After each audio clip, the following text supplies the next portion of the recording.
If you want to go try out, go ahead. But my recommendation is If we don't agree on nothing else, can we all agree okay. that we're gonna have to start training these kids for college before And senior I year? say that, but if you're gonna shoot for the stars, you gotta have training that leads to the stars. They're gonna go into those high school dance teams with better character, with more leadership skills, already trained in some of those skills, know how to do them. They're gonna be leaders on their team. And in the Midwest, HBCU dance wasn't talked about. Here's this formula that you created. Is that in the book?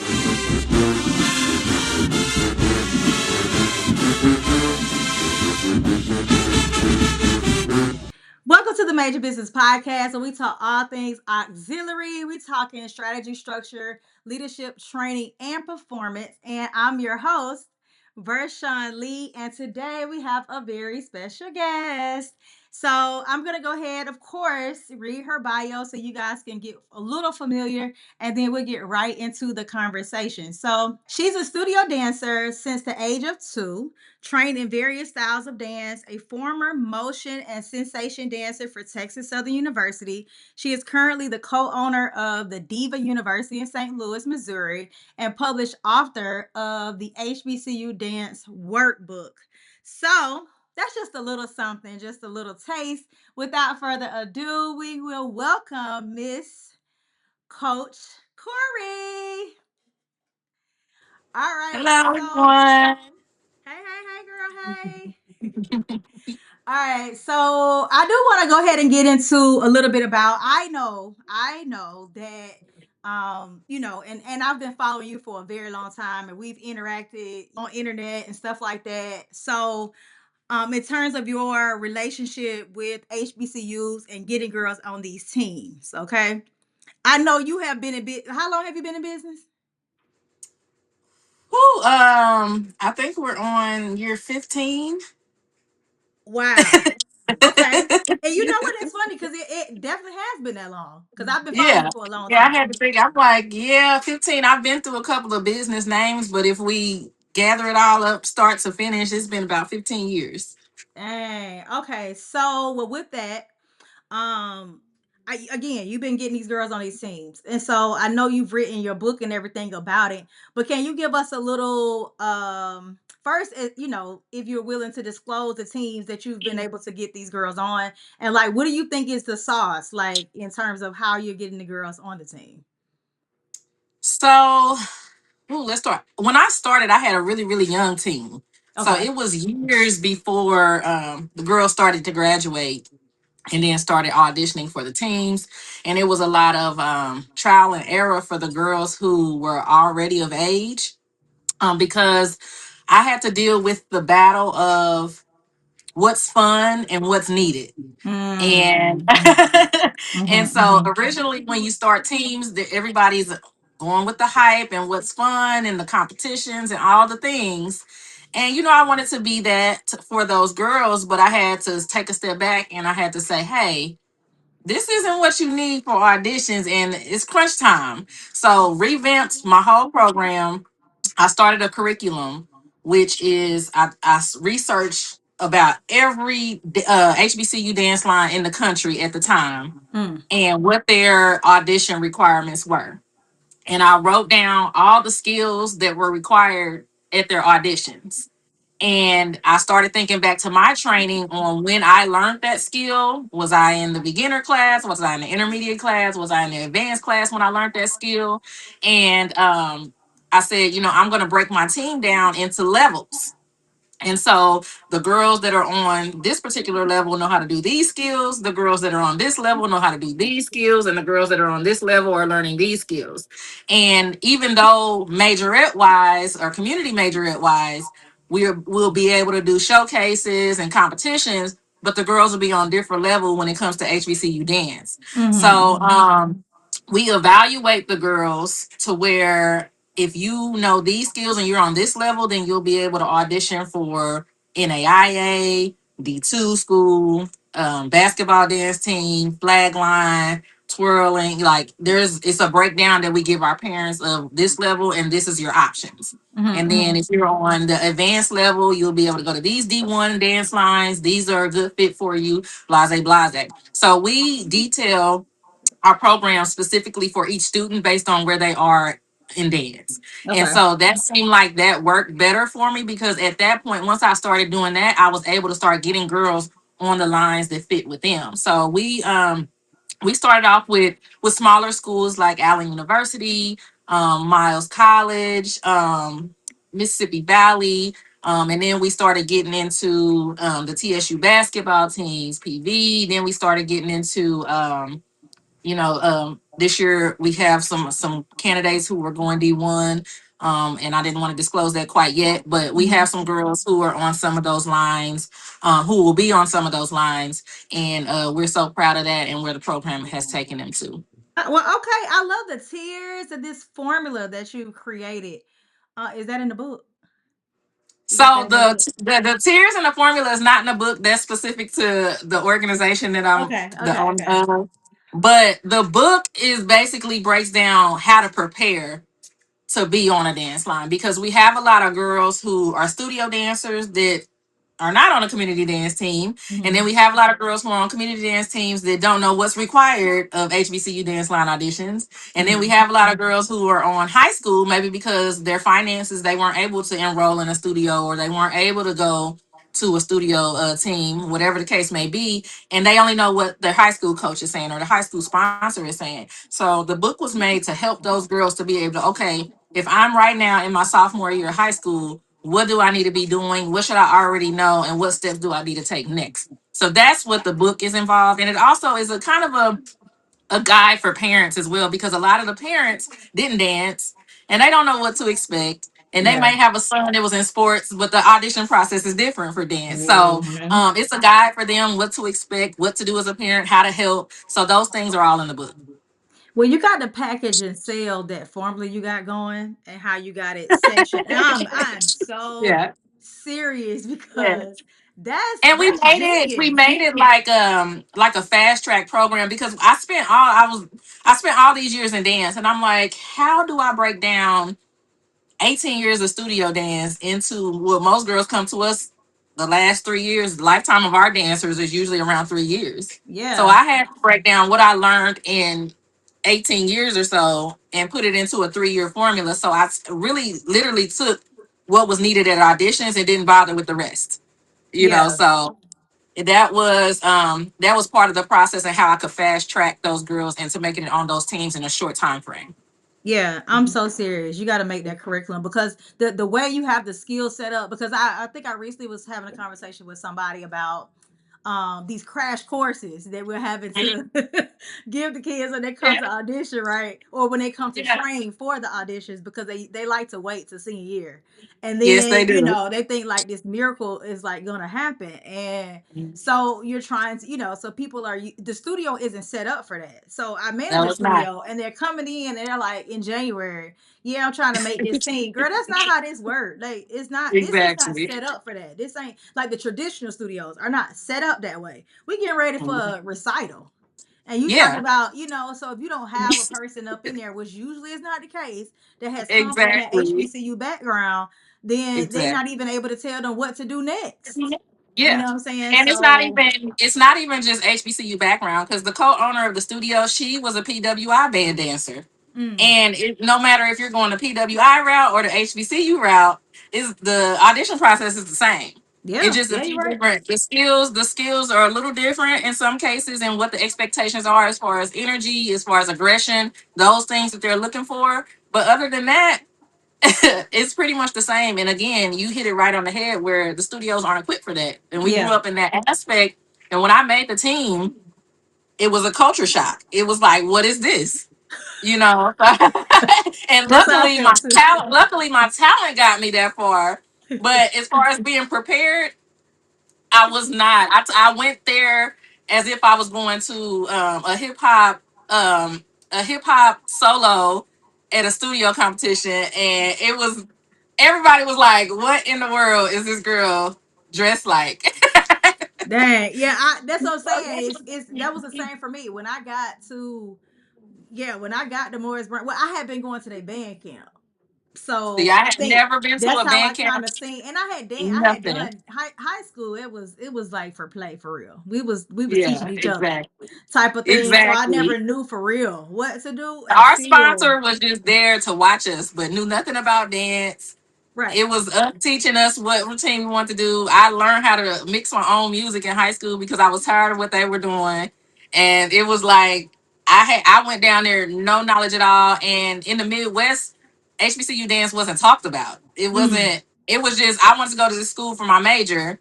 Oh, let me see what their dance team is like. It was a let me see what it's like type of thing. And at the time, I didn't know how big it was. I didn't know how big motion was. At the time, I was just like, let me look at their dance team and see if they. I was like, oh, they got a cute outfit. Let me try it out. It was no preparation for it at all. And when they went down there, they were like, buck and do an aftershock. I'm like, what is that? I'm used to doing obstacle turns and pirouettes and leaps and illusions, and I'm like, I don't know what this is. Exactly. Foreign. Yeah, But yeah, yeah. I got behind them girls because it's a different style that people don't realize. Like when you come from that studio background, you so pulled up, and so then it's Hmm. kind of like, and I gotta get down and do Loosen what? up. Yeah, so it was like, ooh, because I can do this, but me performing it, I feel weird. So yeah, Hmm. yeah, yeah. Definitely it took me to dance behind some people, especially hip Yeah. hop. Now that was hard. But Not I would even I just would the find my dance, favorites. the disciplines behind it Mm. too, because I didn't come from a band background. So the starting on the left foot was strange for me. The standing at attention, doing it full out every time, like that. Like we can mark dances at the studio to okay, we're gonna do our final run through. Let's do this full out. No full out. I mean, no marking. No starting on the right foot, dancing as one. Usually, if you were the better dancer in your dance class, you were offered a solo. Like, none of that. It was one band, one sound. And so that whole culture just caught me off guard. Oh wow. So okay, so well let's talk about it then in terms of you being at, you know, TSU.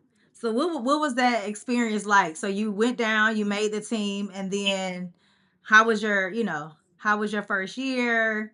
Making it to did you dance all so, 4 years? so thinking back to tryouts, I was scared. I was so scared.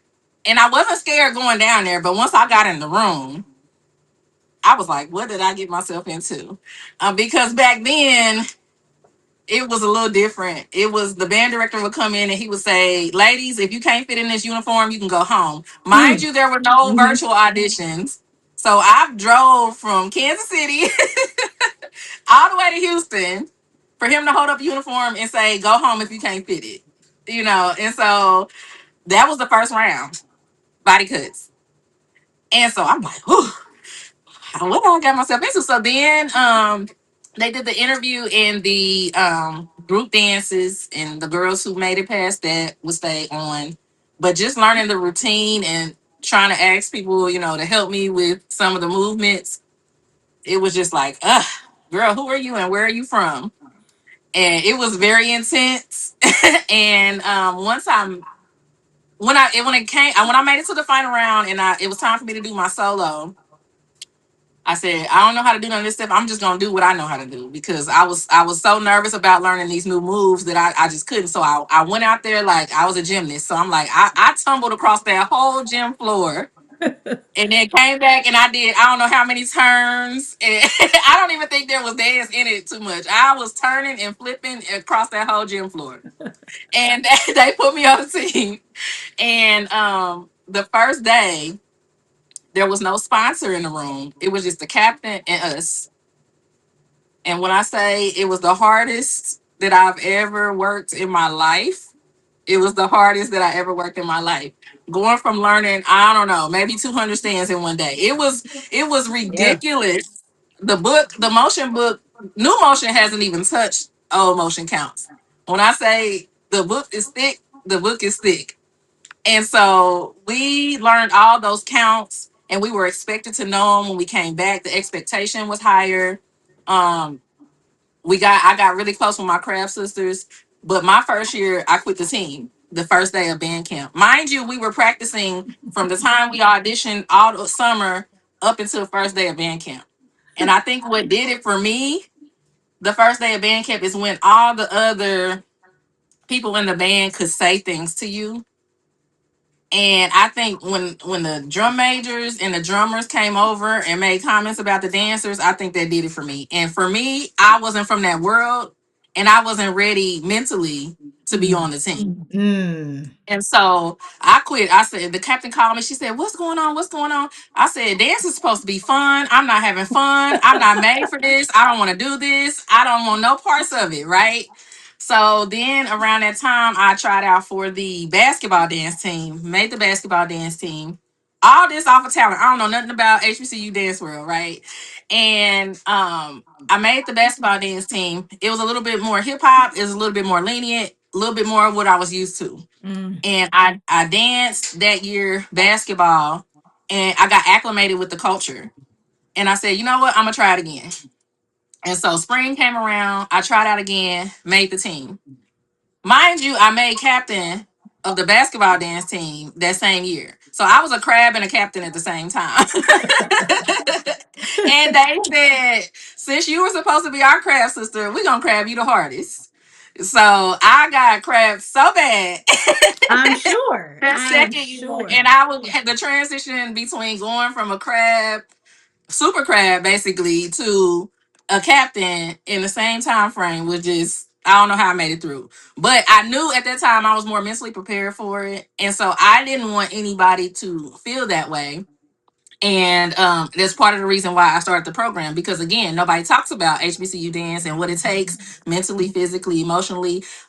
When you're from the Midwest, it just is what it is. And I learned being down south that people are breeding kids to do that, and they're used to it. They have little sororities in school, they have step teams, they have those things, Mhm. and we didn't do any of that. Mm. So that was part of the program and why I do it. But I would say everything was worth it once you dance at that first game and you throw off your cape and you can hear the crowd oohs and eyes and everybody is yelling for you. And everything comes together and looks good. It's all worth the hard work that goes into it. But yeah, my first year, it was pretty rough for me adjusting to it. Oh man, that was a lot. Like there was so many lessons in there. I was just like, I don't even know where to start now. Like there was so many lessons in it. So Yeah. in terms of like you said, being mentally, physically prepared for this type of thing, girls say they want to be on these teams, but like, do you really? Because you didn't really go through a lot. Like you didn't have to work that hard on your high school Mhm. team if you did, dance in high school. So what Because could they be doing? studio dance, we didn't run. We didn't march across places. We didn't, and you're going from sore muscles to doing things pull out, and we don't care how you feel. You just got to get it done. And so that was something new for me as well. So, I mean, I try to teach the girls to my best ability, and it's all my stories, the things that I went through are in my book as well. But Okay. I try to teach the girls, this is what it takes. It's more than dance. Yeah. Okay, but tell us those what are you doing to in terms of like to prepare your girls mentally and physically because oftentimes I just really think a lot of these like high school teams and even community teams sometimes are not they don't think about that part. They think about the Mhm. physical possibly, but not multifaceted in a way, because it's usually more like I'll teach you this one style because this is what we do, this is our style, right? So that's the most physical thing they'll do. But like, how are you preparing the girls mentally, physically, emotionally to even be able to go in these spaces and remain? Because you could go and make a team just like you did, but will you be able to stay there? I grabbed him. So, so basically, so what I do is I do kind of it's a more milder version than what they go through because I got to keep the girls. I Yeah, can't yeah, keep her straight, yeah. right? And So the parents, yeah, yeah, you got to stay out of jail. Yeah. yeah, they're like, oh no, baby, this ain't it. So we have Mile Mondays where we start off practice with a run, Okay. and they get more laps based on if they're coming to practice with the proper attire, with the proper shoes, with the proper hair, if they're on time, those things they'll add on to their laps. And sometimes we can get, a couple miles, 3 miles or so in. But wait, But wait, wait. Now, when you say laps, because you think in the studio, where are they taking laps? Around your building or inside yeah, the studio? outside. We run Okay. outside. Yeah, yeah. Oh, that's another thing. Elements. Inside, Yeah, the elements. outside is And I tell different. them all the time that majorette is an outdoor sport. And so that's how I explain it to parents when we first meet. And that's how I explain it to the girls. So always bring your tennis shoes. You never know when we're going to run, when we're going to go outside, practice, parade, whatever, because it's outdoors. And we Okay. got a big enough studio to run inside, but we go outside because I want to train them for what the expectation is. Okay. And so that, as far as the stamina, as far as the audition piece, the across the floors and those skill exercise are based off of the list that I generated, depending on what level they are. So if I have a level one dancer, we may be doing level one across the floors. If I have a level four dancer, we may be doing level four, and they train on different days. Okay. So the level fours might come in and they may be doing harder stuff, but they train based on their level. And then we have summer camps. So each summer camp I bring in different girls who are on the teams so that they can learn different styles. And so there's not just motion based. Even though when my girls audition, all of the coaches say I can tell you were trained by emotion because all of our moves are similar. So I try not to be biased. And I try to bring other people in so that they can learn the different styles. But I just I just feel like I want them to get the experience from other places. Yeah. Yeah. Oh, senior year, we have a special senior practice so Okay. that we can work on solos, so we can work on interviews, so that we can work on how to dress, try out etiquette, things of that nature, how to wear your hair, how to wear your makeup, all those things. So we do all of that. And that's pretty much it. And practice, we set the expectations the same as motion set the expectation for me. So we expect for them to come dressed in a sports bra and briefs and tights. I want them to know what that looks like, how it feels on their skin, how they should be dressed when they're dancing, and it builds their confidence too. So if you're Mhm. not used to wearing a sports bra and some people call them briefs, some people call them the panties, I don't know. But if you're not used to wearing that, and you're not used to getting the right tights and you don't know what kind of tights to get, I wouldn't have done you any justice teaching you all this and you don't know how to dress. So Yeah. they have to wear that to every practice. They all have to have the Reeboks. They know what those high top Reeboks look like. That I expect them for hygiene purposes, shaving, coming in smelling good, cleaning out their ears, no piercings, covering tattoos. I expect all of that stuff from them so that they know when it's time to go that that's what they're supposed to do. And Mm-hmm. those are things that weren't taught to me that I had to learn. And so I want them to go with that knowledge already because it's already enough to be learning new routines and new styles.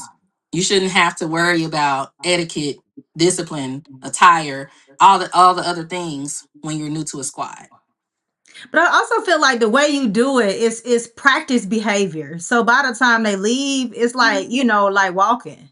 But Mhm. oftentimes, if they don't come from environments like that, then when they do, like seek help, all right. So when they go get their privates and whatever, then it's almost like I said, the crash courses, and now it's not in you for real. Correct, Now you correct. got to If refer to I your I notes to be like, oh, I recommend gotta do X, Y, and Z, but you breed them that way to where this is like breathing. They already yeah. know exactly what to do without thinking, without looking. Nobody has to tell them. It's rehearsed every single day.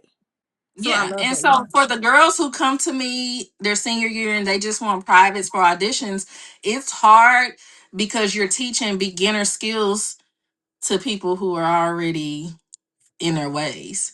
And Mm-hmm. so their muscles aren't built the same, their body placement isn't the same, their flexibility a lot of the times isn't where it needs to be.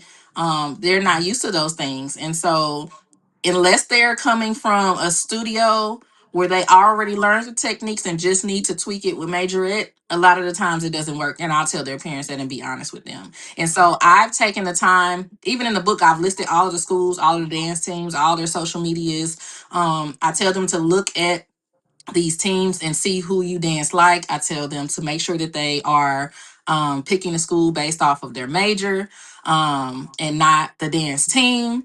And I also tell them the smaller schools, because a lot of times we see the popular schools, Yeah. and I have to let them know, hey, you're gonna have 300 some plus girls auditioning against you, and your skill level is only at a level 2. So 9 times out of 10, you're not going to make it to that final round. And I'm not here to kill anybody's dreams Yeah. or do anything like that. And I also tell them, if you want to go try out, go ahead. But my recommendation is that you try out for these schools. And so sometimes they listen, sometimes they don't. And I've had girls who didn't train with me. There were studio dancers that made the team that they were going to, but didn't stay on the team. Mm. Because even though dance wise their talent got them through the door, they didn't have the other aspects. Dance is a total package. It's from your character, your disciplines, your physical ability, your fitness. Everything goes into being an HBCU dancers, and I think that's what some people don't realize, and why it's not as respected as a sport is what it is. Mm. Total package. So you just spoke of what's included in that total package. How do you teach those soft skills while also, working on the dance elements and things like that? I'm tough on the girls. I'm tough on the girls. They call me Sergeant. Because if anytime they speak about me or Coach T is gonna be the nice one, and I'm gonna be the tough one. But I'm that way because I don't want them to have an unrealistic expectation and go make these teams and then get their feelings hurt. It's like, if you can handle Coach Corey, you can handle anybody. Okay. Now I'm Oh my not god. I'm not cussing out kids or anything like that. But I'm not gonna let you make it if you mess up. Okay. Yeah. It's not gonna go unnoticed. It's not gonna go unseen. I'm gonna tell you in that moment, start over, do it wrong, give me burpees. I'm tired of it. Like, it's not gonna go unnoticed. I don't let anything slide. And so No, if they're the doing funny it thing is, wrong, in they're your doing it videos, wrong, and we're when you do not your gonna go mic'd past up, go. when you do your mic'd up, we know. Now, and there you just prove that it's not an act. It's It's not not an an act. act. Like, it don't, and I don't let nothing slide. And I feel like if I did, I wouldn't be doing them any justice. I don't do any favoritism. I treat everybody the same. If you ain't got it, you ain't got it. If you do got it, you do got it. I don't anybody can get it.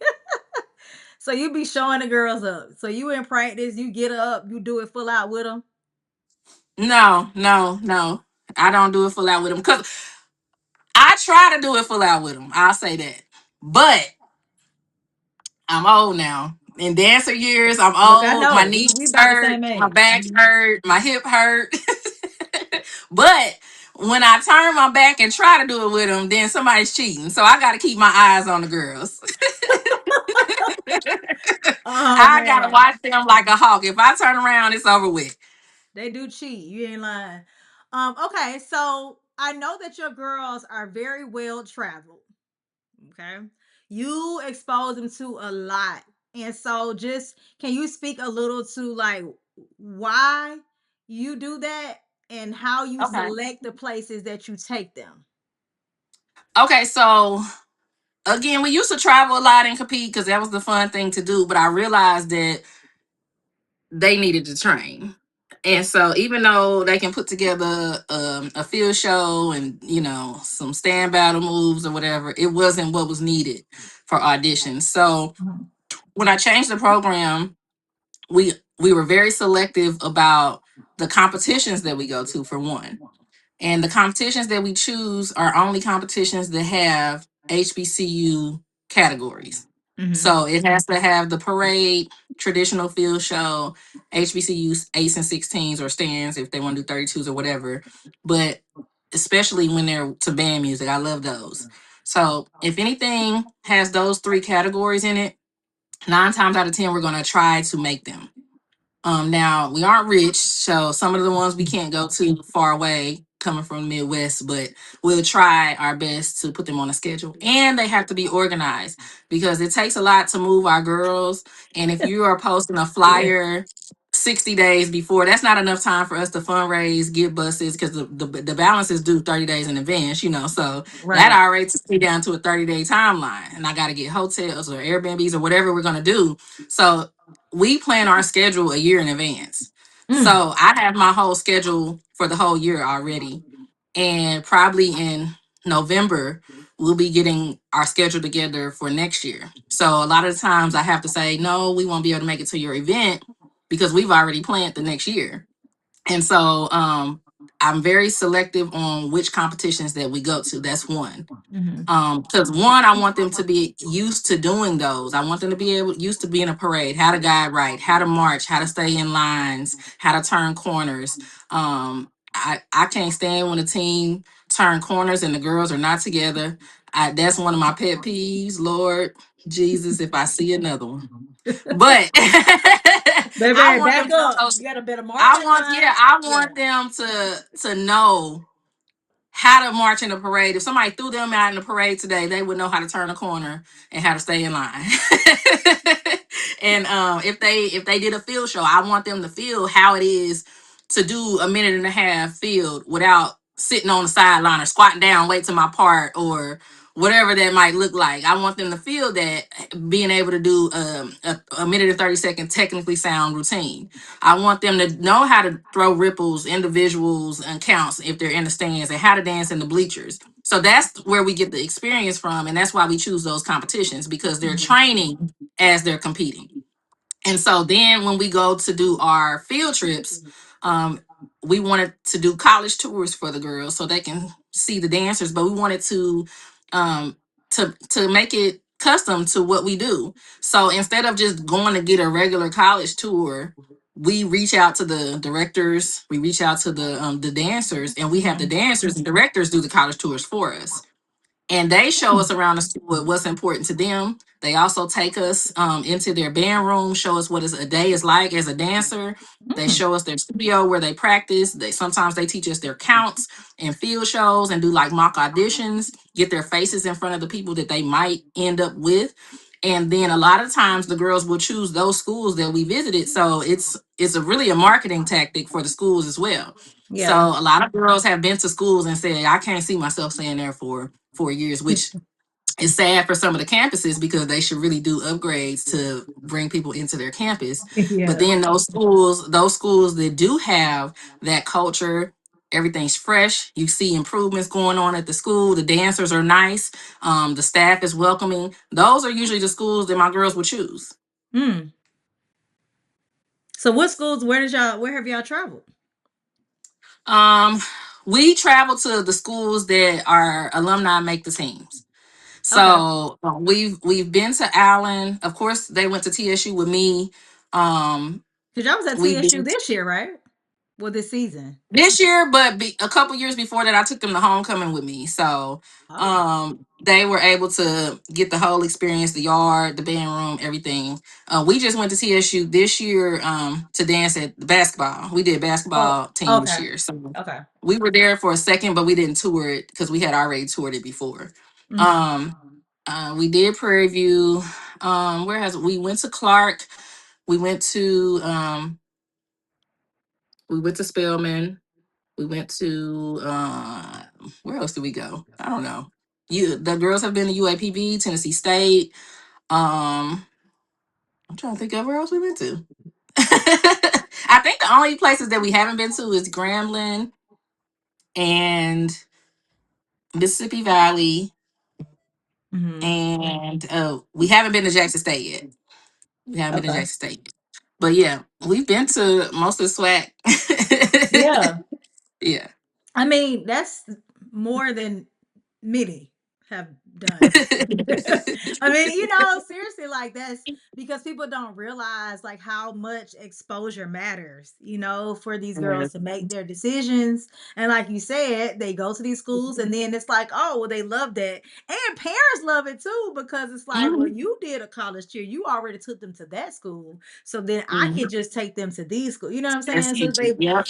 they've already done one part of it. So I can just, Yep. and if they like that, then the parent might be like, well, okay, okay, now I got to go back, so I need to take a look, and whatever else. So I mean, I think yeah, it's definitely helpful, and I do feel like more studios should include that type of thing in their training, so so that the kids can see themselves in places, because you can just you can say you want to go and do a lot of things, but unless you can Exactly. really physically be present and like see yourself there, it doesn't often come into fruition, Yeah. but I know y'all was down in New Orleans. Y'all was at the parade, and people got to Well, talking. no, well, no. I'm glad you said that because St. Louis has the third biggest Mardi Gras parade. A lot of people don't know, and we were right at home in St. Louis for Mardi Gras. It's so big I here, did and a not lot of people don't know know that. that. Yes, we were right at home, and it was so good. It was in the rain, but I feel like if the weather was nice, then people would have came out in droves. It was packed in the rain. So I'm like, yeah, we definitely. It was our first time doing it. I always had my thoughts about Mardi Gras and bringing younger girls there, but everybody was so welcoming. It was so much fun, and we'll definitely be doing that one every year. So y'all was in St. Louis We was in St. at Louis the Mardi Gras parade. at the Mardi Gras parade. Is it the I had same? me Is some it really boudin. long? Is it I really had me some long, just like New alligators, Orleans? some boudin. I had all the New Orleans things, and I was so happy. So is it like sponsored by some people from New Orleans or something? No, it is not. It is Hmm. not. Girl, I was fooled.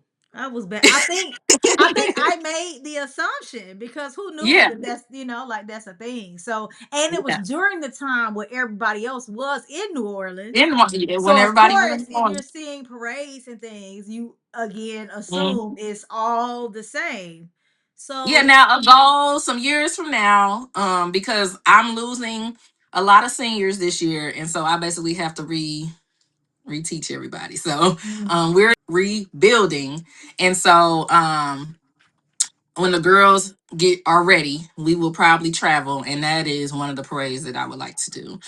So I get people in my inbox all the time. You should go to this parade. You should go to that parade. So I am. That's one of the goals, that we are going to get down to New Orleans for real, and we are going to be in one of the parades. but okay, do y'all do many other parades? Because the girls were excellent in the videos that I saw. So how? I mean, y'all don't do that many parades now. Y'all should. Yeah, we are. We do more parades than we do competitions. We might do one or two Oh, competitions a year, if that, and especially now that we're rebuilding.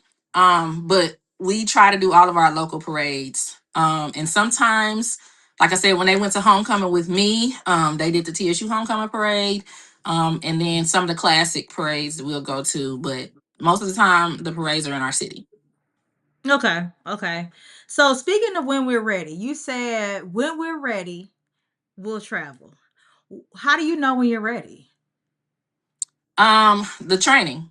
So when my girls can corner properly, when my girls can keep a straight line, when the energy and the sharpness, cleanliness is there, when they're able to execute, when they're mentally ready, Hmm. we're friends, we're family, we're not arguing, we're not bickering.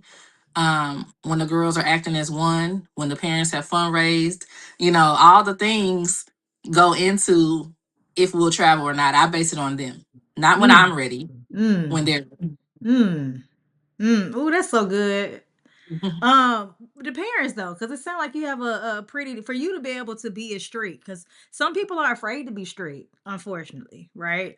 They're afraid to be street because of what the parents might say, and they might pull the girls. How are you able to maintain great rapport with your parents, and they trust you enough to just is it just the work speak for itself, or how do you keep them Yeah, I mean, alive? I don't feel like the parents like me. But I am transparent from the time that they walk in the door. And as soon as we have our new member orientation, I say, I am Coach Cory.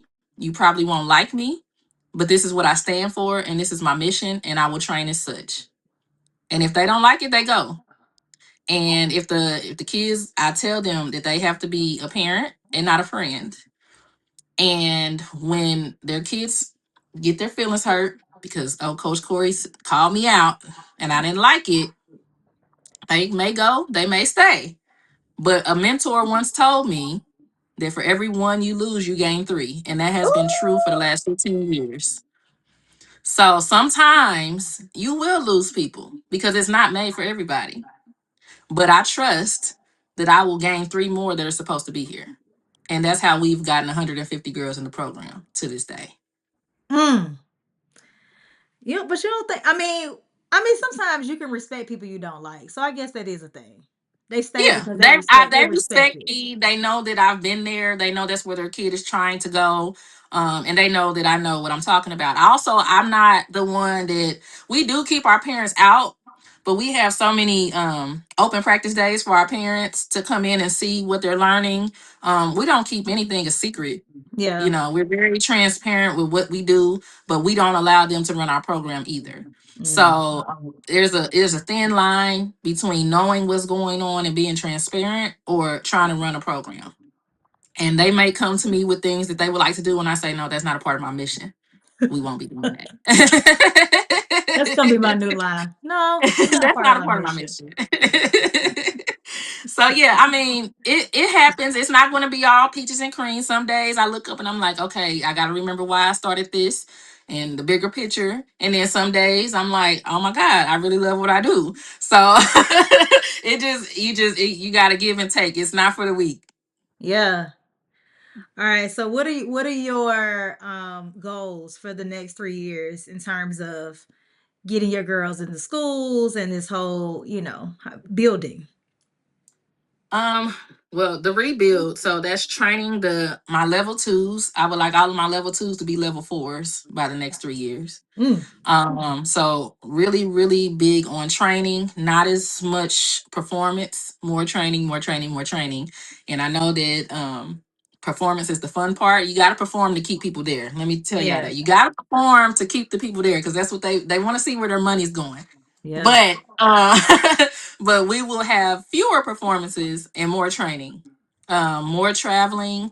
I would like to be one to say I've been to all the SWAC schools, so field trips, um, fundraising, and I would like we do a scholarship gala every year. I would like to be able to give my all my girls $1,000 or more to be able to go off to school. We've only had six girls to take $1,000 scholarship home so far, but I would like to be able to give every graduate with at least $1,000 on their way out of our program. That's commendable. I love that. Mm. And this is the money you're raising through the gala. Correct. Okay. So we have a scholarship gala for our seniors every year as our last hoorah with them, and right before their auditions. And a lot of times people don't understand the amount of money that it takes to travel to the South, get your hair, your nails, your makeup done, get the attire that you need, stay in the hotel rooms if the audition is 2 or 3 days. Eat for those days that you're there. Sometimes they may require you to go to the store and get other things. So we want to be able to help them so that they don't have to pay anything for that process. They don't have to worry about money when it comes to auditions. And a Mm. lot of times, the girls, once they make the teams, the sponsors will ask them for $1,000 or $2,000, thousand, 2,000, 3,000, $4,000 for uniforms for the season because a lot of dance teams don't offer scholarships. So I want to be able to lighten the load for the parents so Mhm. that they'll be able to get their uniforms and things for the season once they do make the team. Now, okay, can they join their senior year and still get access to these scholarships? You can join your senior year, but the scholarship tiers are based off of your level. So if you come in senior year and you're only on level one, you are not eligible for the full scholarship. Oh, So if you come okay. in your senior year and you're already on level three, you'll get a higher scholarship than someone's on level one, but it is based off of what tier you're on.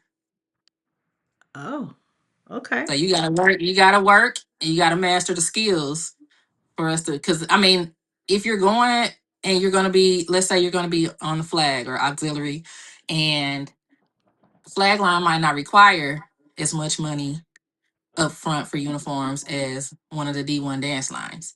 So you're not gonna be paying as much anyway. Right, right. So, and that's why we teach flag and baton twirling as well, because not every, and we teach it on level one because not everybody's gonna have the dance skill to be able to try out for some of those schools. But at Yeah. least we can get you in the band in some type of way or form so that you can have the same experience. You got that's the next book, okay? Write one for us. We our industry, we need one. We need a book on all this whole formula situation with the tiers and then the scholarship that we need a book on that. Okay, that's book number 2. All right, Yeah, because we definitely put a lot of thought into it, and we try to make it like, listen, these kids are coming in with no experience. Even if they were on other teams, they didn't learn it properly. We got to find a way to be able to help everybody. And we started brainstorming and thinking, and I said, okay, they need this, they need this, they need this. Okay, what's another way? If dance ain't their thing, what can we do? Like, we brainstormed and tried to make something for everybody. no, but And that's and why the program is what it is. yeah, but I'm saying, I mean, we clearly see, if anybody go to the page, you'll obviously see that it's like, the girls are there. I mean, in terms of their skill, but I really say I love that tier program, and a lot of people should implement that because I sometimes they'll have like, maybe say 2 teams, right? They might have a beginner, and then it might be like an intermediate advanced kind of put together, or they might have what they But call them what do the you base that off of though? I mean, I think they'd be basing them off age. I mean, that's what I'm saying, because I come from more traditional studio background. So that's what I'm saying. The way you have it set up, most community teams need to adopt that because the tier system allows the girls to like train on their level and then they can see where they go next. Like you can see Correct. the matriculation, and then for parents, it's easier to buy into a program like that because I can at Correct. least if everything is transparent as to how we get okay, what we need to do to get here. You already have the skills. And I mean people adopt in the studio world and K through 12 education, people adopt curriculums all the time. That's not Yeah. it's not uncommon. Of course Hmm. now in this major HBCU dance industry, things are different and people Yeah. don't want to get that's copying they think. No, you just But adopt even the in but program so even it's in easy for a person. studio, I don't think it's as niched as it is with our curriculum because we basically adopted the gymnastics curriculum. Level 1 gymnastics, you have to be able to do a round off, you have to be able to do a cartwheel, you have to be able to do this, you have to be able to do that, right? Before you can move up to level 2. Hmm. And then your level 2 gymnastics, you have to be able to do XYZ to move up to level 4, 3 and 4. And so that's basically what it is. Um, Without knowing that's what we were doing at the time, we basically adapted a dance program that mimics gymnastics. But see, and that's the thing. Like, if we never took gymnastics, we don't know nothing about Exactly. And that's why you get well-rounded that. coaches that know what they're doing. Yeah. We don't know nothing about that. You just come for me, you just come from a studio background, like, but there needs to be more training grounds like But that even in that you studio, can a send lot the of times they girls. don't enroll a teenager in studio. A lot of times they won't put them with the beginner classes because the girls are so much younger than them, and then they lose them. But Well, why am unless they I have a team program. But correct? even Now, why even am I in then, this class with all these little kids? Because that's where the skill is. yeah. So you have to be able to separate them by age and by skill level. Mm-hmm. Mm-hmm. Now Mm-hmm. we're at the studio all week, so unfortunately, that's what we got to do to separate them. And a lot of people don't have the availability or staff or whatever to be able to implement that. Or But we space. have Because to. how many Yeah, or the studios do you space. have? I have one studio, one room. One room. Okay. Yeah, one studio, one room, and so we're there every day, but we have to now. We do be level 1. We do have them coming all in at the same day, and we have several coaches, and we just separate them in the room because they're not doing calypsos across the floor or anything on that level. Mm-hmm. They're not doing anything major, Right. but we're able to separate them based off their age since they're all on level 1. But when we get up to our level 2s and level 3s, we have and 4s, we have to have them come on different days because they're doing harder skills and they need the space. Hmm. Okay, so in your program, you have girls that participate on the high school level or like on the high school teams too? Yes, they can do whatever they want. So how do you work with or collaborate um with the high school coaches because they have obligations too? Yeah, so we don't.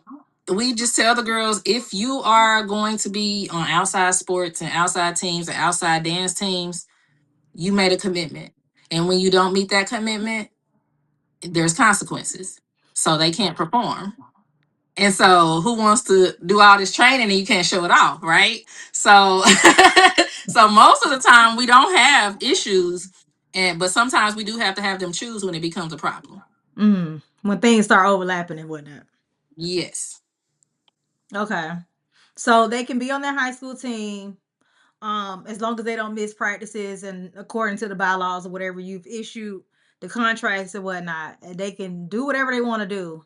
They just need to make sure they're at your practice, and so that they can be a part of the performances, or they just won't be a part of those performances. Correct. Okay, got it. Okay. Yeah, because I also know that there are some studios that have issues with the school programs.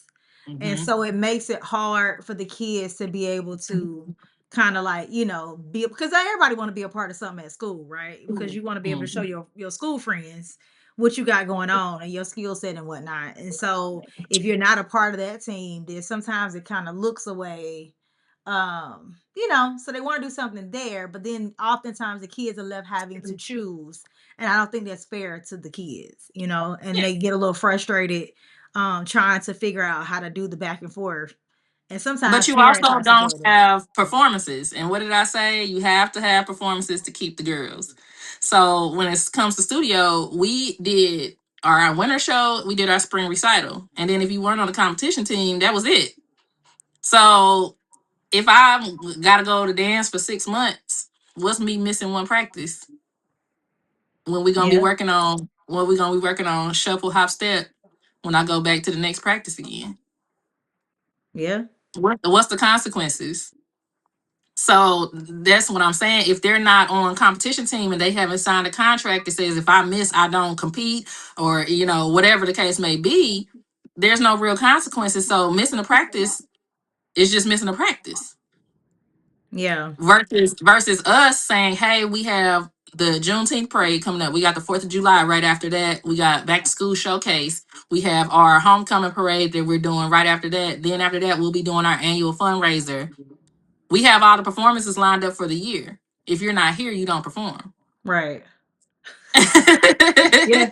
Yeah, but that's what I'm saying, people. And I'm bringing it up because I have conversations with people. They are afraid to put their foot down, And it's like, but you got to draw a line somewhere. You got to run your business over here.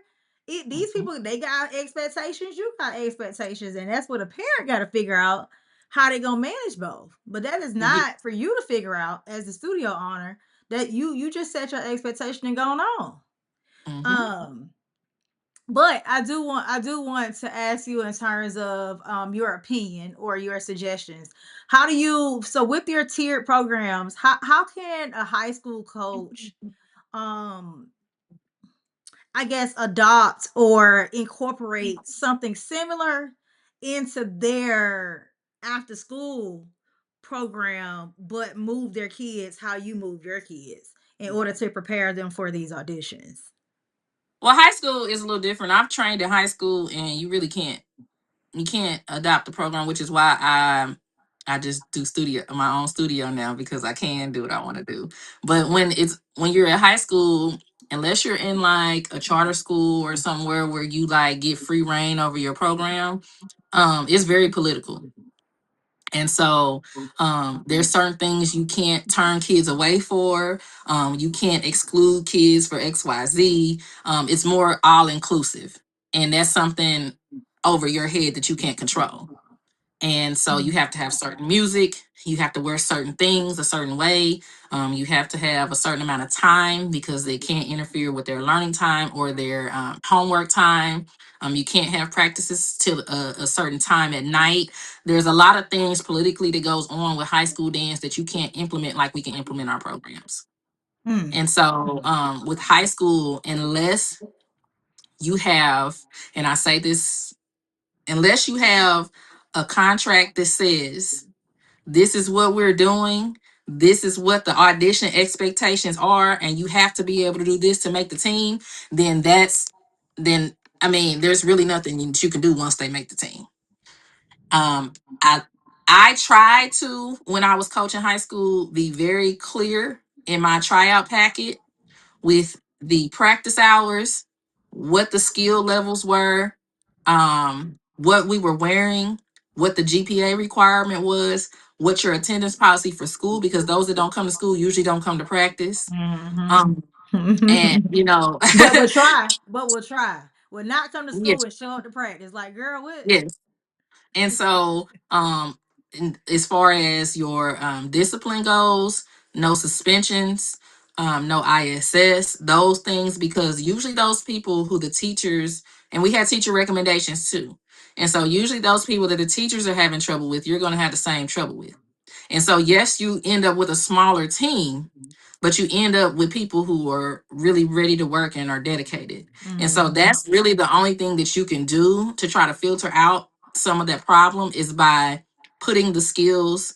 But again, nowadays, community dance has somewhat hurt studio dance because if I'm going to have to choose between being in a ballet class and doing 2 performances a year, or I can get right on the team, get a uniform, and start going to competition and maybe win first, second, third place. And I'm getting multiple days a week of practice for half the price. Who am I going to choose? So a lot of the studio dancers lost people to major at dance, and that's where some of the conflict comes from. But then I had to reverse engineer my program to say, I got to get the kids in the door first. And they love community dance. So I'm going to market it community dance wise. But once they get in and they like it and they decide I want to move up, I want to take the test and be evaluated, I say, okay, well, now my level 2, 3, and fours, now we got to learn ballet. Because if you're serious about it and you want to move up, then this is what it is. So I have more majorette skills on my level 1 curriculum. But when you go to level 2, you're going to notice the curriculum totally changes to Mm. ballet and jazz. Because now I And see so, that you're more invested now. So yes, now you're more okay. invested. So my level ones, yeah, they can be in the parades. They can wear the uniform. We got to get them in the door and make them like dance. But Mm-hmm. once they get in the door and they say this is what I want to do, I want to move up, I like it, I really like it. Now I can say, okay, let's be serious. Let's really get into what you're gonna need to be able to do to go past. So my level 2 girls have the ability to make their high school dance teams. And they're gonna go into those high school dance teams with better character, with more leadership skills, already trained in some of those skills, know how to do them. They're gonna be leaders on their team. Mm-hmm. But you're not going to get a lot of girls in studio anymore that wants to be on their high school dance teams. A Yeah. lot of the studio girls choose to cheer. You're right. You are absolutely right. A lot of the studio girls choose to cheer because they're not getting that at the studio. Yeah. The high school dance teams are no longer a challenge for them. They've learned all that. So you're not going to get people with that talent coming through the door at high school level. Only people you're going to get through the door that might want to do it is the people that can't afford studio dance. And if they can't afford studio dance, what makes you think they're gonna be able to afford your summer camp for UDA? What makes you think they're gonna be able to afford to fundraise, do high schools, go travel, do anything? What makes you think that? I mean, you are speaking the truth here. Okay, you preaching today. And that's why I just choose not to be involved with high school dance because you can't really mold the kids to what you want them to be because of the I don't even want to say cultural barriers, but because of the barriers. Well, I mean there's some different situations. I mean, like you said, charter, you do have a little bit more free reign, but for I think it depends on the band director and how much What band autonomy. director? I mean, at the high schools, and how much Music, the autonomy. music, the music department in a lot of high schools are obsolete. Now you might be talking about in St. Louis and Georgia is popping. It's popping in Georgia, but I'm definitely talking about St. Louis. In Georgia, it goes down. Atlanta specifically, I really can't speak about the rest of Georgia. But so the culture here is different. Now, I mean, they Yes, bring, and again, I said yeah, that in the yeah. South, they're breeding for that. Midwest, no, no. Yeah, it's yeah, and some you have some band directors that are more strict, Hmm. so they don't give as much free reign to the coaches. and Mm-mm. I've talked to them to know. Some of them are very much in a box. They can only do or implement certain things, like what you're saying. But then you have Mm-hmm. some that are like, "Do your thing. I got your back." You know. Mm-hmm. And that's how it was when I coached. It was whatever I was doing, let me know. You know what I'm saying? And that's Yeah. it. So, That's so I good. think for those programs that are set up in that way, when you have that free reign, then you can say, okay, you got to So be here much by this better. time or else. You got to show up like this or else. In this contract, it says this. Parents sign that. You know, like, oh, let's refer back to the bylaws say this or the contract Mm-hmm. said that. Like you could, so the band directors that give you that autonomy to do it, cool. But for the ones that they wanna filter every little piece of information, you can't really, your hands are tied. So I guess Yeah. that's where, the unfortunate part comes in, because then if they don't come to a program like yours, then they kind of out. But that's why I said seriously that the way you have it set up, there has to be another option, like some sort of training where they're breeding them to go into spaces to win ultimately, like to make these teams and not feel like, well, if I can't go to this traditional studio, now I just got to get privates, because people are doing a lot of privates, but they're not valuing the group experience that it's going to Cor- require in order for you to make the team. What you're Right. doing by yourself, now you got to dance with these other girls and you got to show up. Mm-hmm. How are you going to be seen? You don't even Correct. know now how to stand out because you've been just dancing with yourself.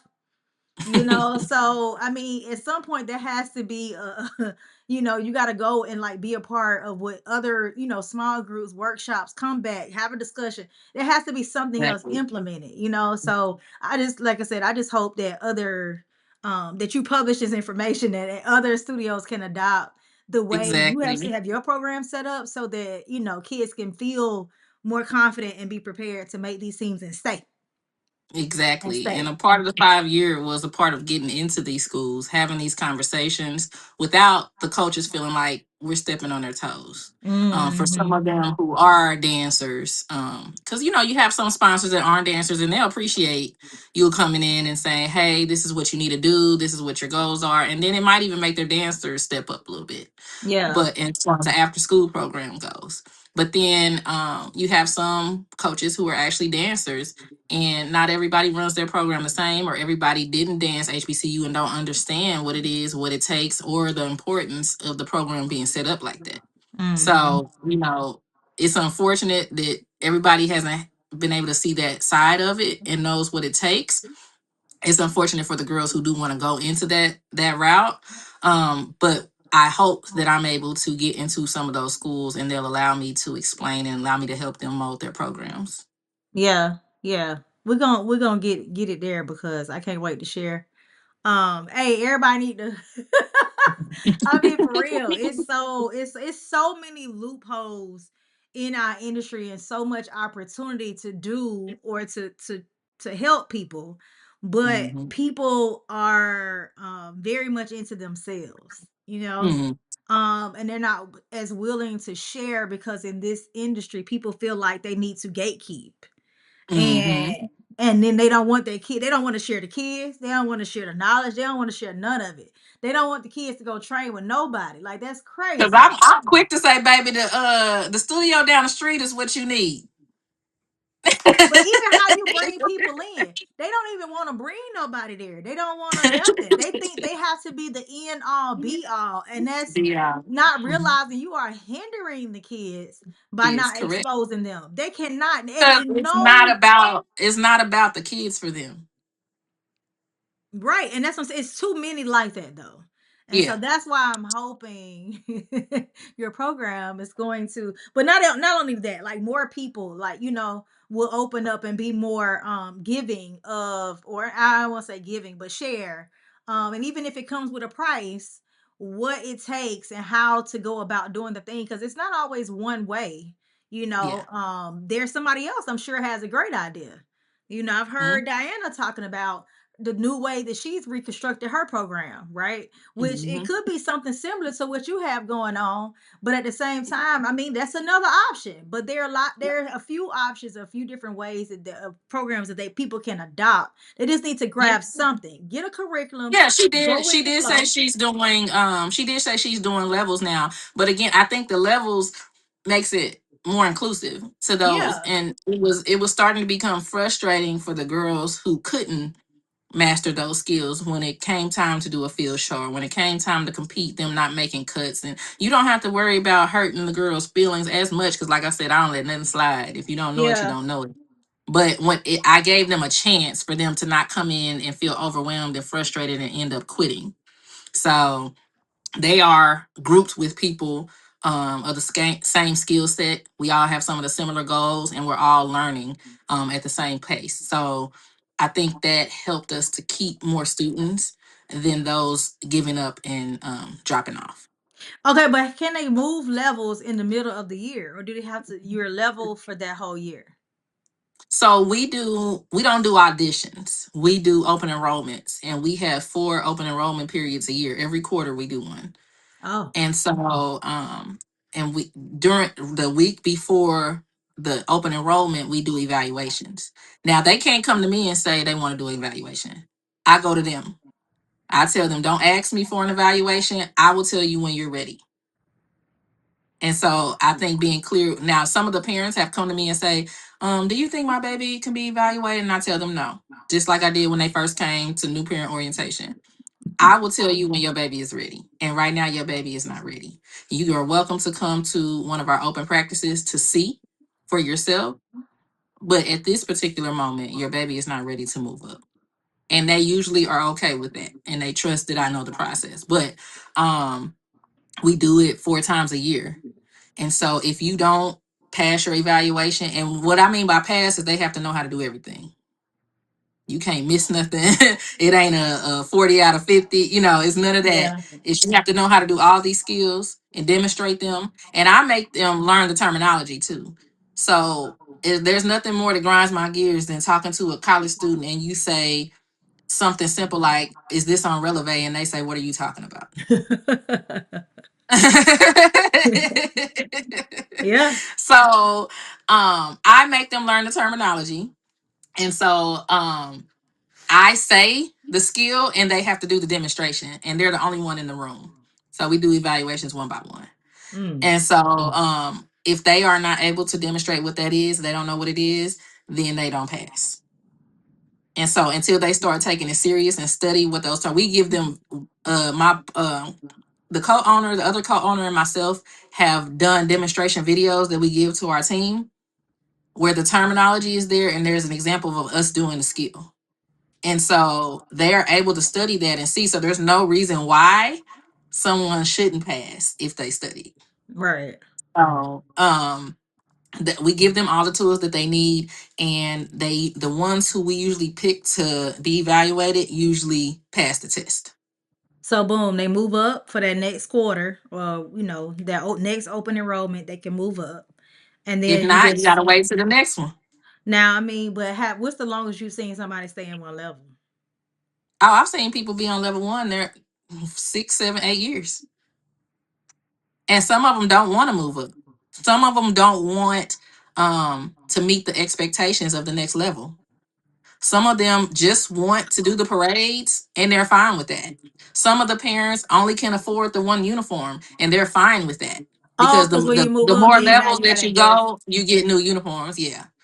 Some Oh, of them are okay with just doing the parades and coming to practice, having an easy practice, and they're cool with the bare minimum. But they know that when they become a senior, that's not, you ain't trying out. You're not trying out, because that I tell them what schools and what they can do. I love a good program now. I love a good process, very clear, transparent process. Listen, that is my jam. And They know, I'm they like, know. oh, Don't you ask speaking my me, because language. if this is what you choose, this is what you choose. You know the expectations of this level, and if you're cool with that, you're cool with that. Mm. I'm not forcing you to do anything because it gets harder. I tell them all the time, it gets harder once you go to the next level. There's more routines, there's more skills, there's more practice days, there's more practice hours. Some people can't do it. It's not for everybody. But they're mixed ages, correct? Not really. Not really. What I've learned is my level ones, I start everybody off at level one. I don't care if you had dance experience or not. Everybody got to go through the same curriculum and evaluation. Some people do their evaluations faster than others, but they Mm. all come in at different ages. But I noticed that the people who move up have all been 10 and up. Oh, okay. Yeah. So they are all different ages. I could have an 8-year old to come in and do it, but a lot of times mentally, they're not there. They're just there to play. Hmm. My level ones, there's a little more laxed when they come in. I still require their homework. If their homework is not turned in, they still do burpees. If they're not dressed properly, they still do burpees. If we're talking when we're getting ready for instruction, they still do burpees. It's burpees is my thing because no matter how much you cheat them, they still hurt. So And when you jump up, you better point your toes. This is a sote. exactly, and you got Yeah, to do them yeah. together, one band, one sound. So no matter what, is they still play. They're still there for the social aspect of it. But then it seems like something clicks when they turn 10, or they say, I want to be that. I want to do that. I want that uniform. I want to be able to perform at this showcase. And so they start taking it a little more serious. So it can be all ages if someone Hmm. really wanted to, Yeah. but a lot of times, and I barely got any 10-year-olds. A lot of times it's like 11, 12, some clicks around that time where they say, I want to do this. And they go ahead and pass their evaluations. Okay, well, lastly, would you give us three tips for auditioning for any HBCU, no matter the tiers, the program? What are three extremely important things that people should implement or be prepared for when they're going to audition or preparing to audition for these teams? Three. Because I feel like one of mine is more than a three-part answer. So, All right, let's go with five. Let's go with mhm. five. Well, I can do three and tell you why I said that. So Okay. you'll see. I got it. I got it. I got it. So go prepared. Because I wasn't my first audition. Go prepared. The more you are prepared, the more relaxed you'll be, the more stress free you'll be, and the more the judges will respect you.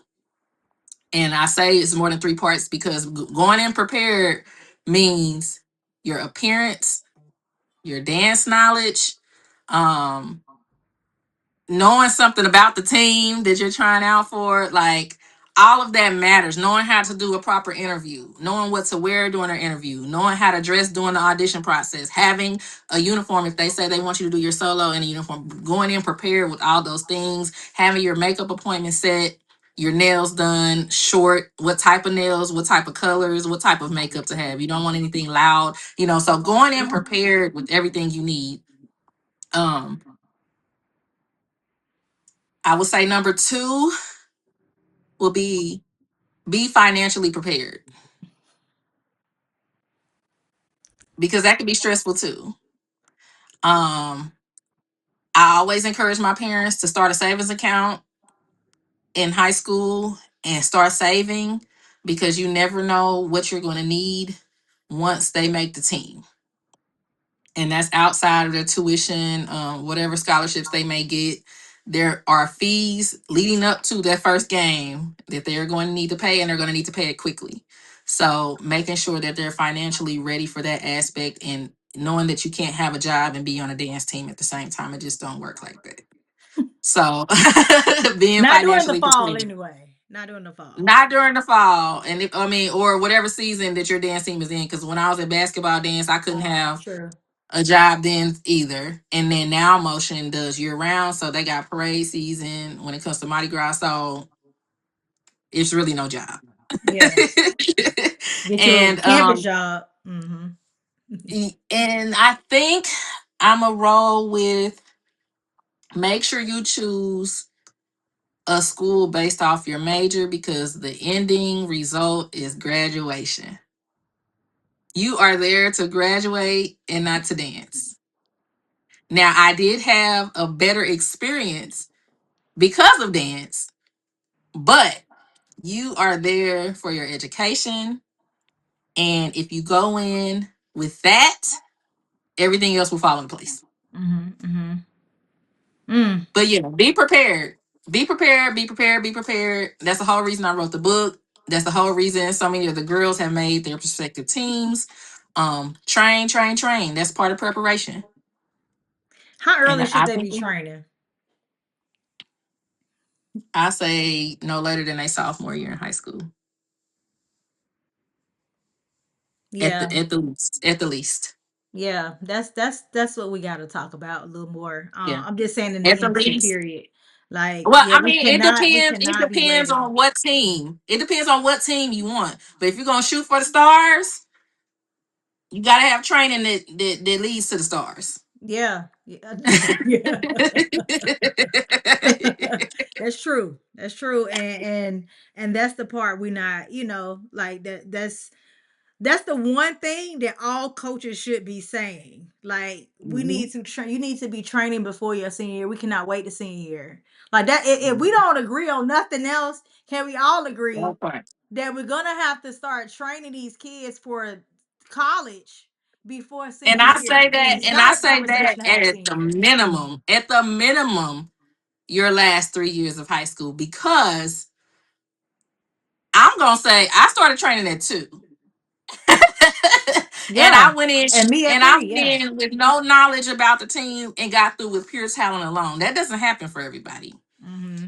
And even when you talk about the greats, when you talk about Misty Copeland, she didn't start training until she was 13 Mm-hmm. and then went on to be director. But I'm saying that doesn't happen for everybody. The earlier you can start training, the better.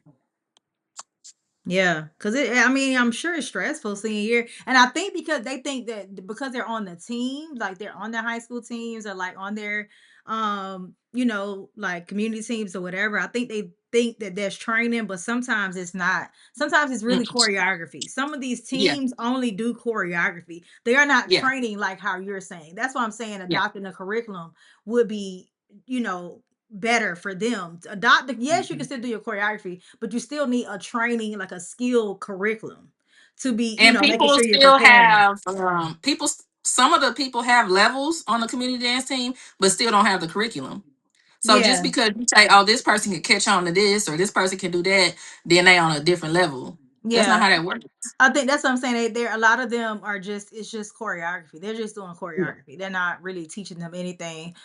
And even when they put the skills in the choreography, then they just teach a skill for the choreography, and then that's it. Mhm.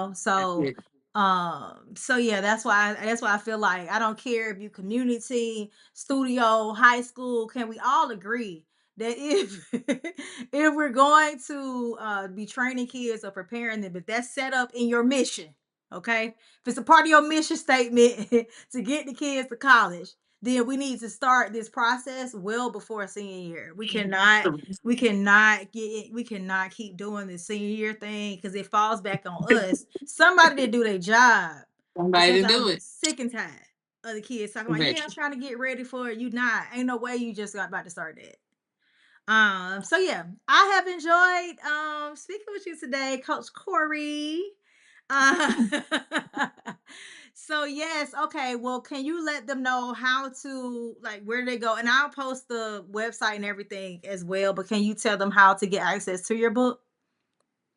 Yes. So I have one.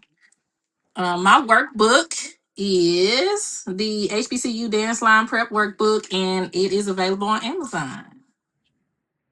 Okay.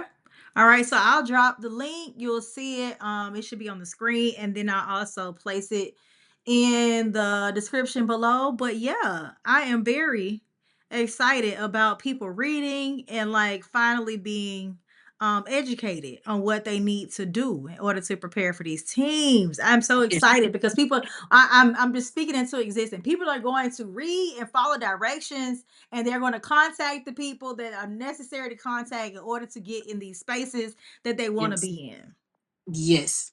in. Read and follow directions to a T. Don't do your Yes. own thing. Do follow the directions to a T. Yes. That's our prayer. All Yeah. Amen. right, everybody. This has been a great episode speaking with Coach Cory about audition prep, audition readiness, and curriculums that we need to adopt to get our kids ready. Thank you guys for watching. You may follow us, the podcast, on Instagram, Major Business Pod.